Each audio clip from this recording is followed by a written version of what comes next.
வாக்காளர் வாங்கி எஸ்ஐஆர் திருச்சி சட்டத்தில் பாவத்தை வாங்கி அது என்னென்ன குறிப்பிட்டிருக்கு அது போல செஞ்சு இன்ஷால்லா கொடுப்பதற்கு தயாராகிறீங்க.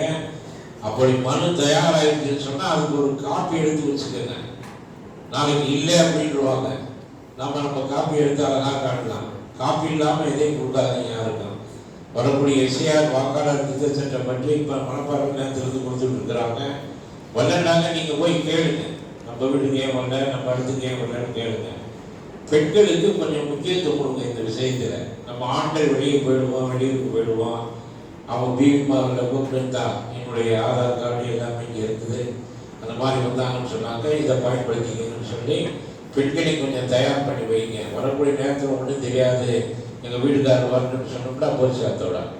அதனால ரொம்ப நுட்பமாக ரொம்ப அறிவாக என்ன பண்ணணும், இந்த வாக்காளர் திருத்த சட்டத்தில் நம்ம பெயர் இருக்குதா இல்லையாங்கிறத பார்த்து, இல்லைன்னா அதுக்கு என்ன செய்யணுங்கிறத பார்த்து இன்ஷால்லா செய்கிறதுக்கு ரொம்ப முயற்சி பண்ணுங்க. நாமளே காப்பாற்றிக்கிறதுக்கு தான். குறிப்பாக சொன்னால் அப்படித்தான், ஓட்டு லிஸ்ட்டில் இல்லை, ஓட்டு போட இது இல்லைன்னாங்க, அப்போ நீ இந்த ஊரில் பிறக்கலை அப்படின்னு கொண்டு வந்துடுவானுங்க. அதனால இன்ஷால்லா பெண்களை அரவணைத்து நம்ம வீட்டில் இருக்கார கொடுத்து அவங்களுக்கு விவரம் சொல்லுங்க. நம்மளுடைய உரிமைகள் இப்படிலாம் இருக்குங்கிறத அவங்களுக்கு தெரிய வைங்க.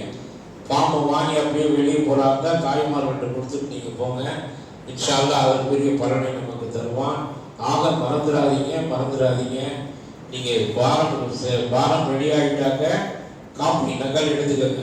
நகல் எடுத்துட்டு தான் கொடுக்கணும். ஏன்னா ராவுக்கு நாளைக்கு ரிக்கார்டு பேசணும். அதுக்காக திருச்சி காஜாமலை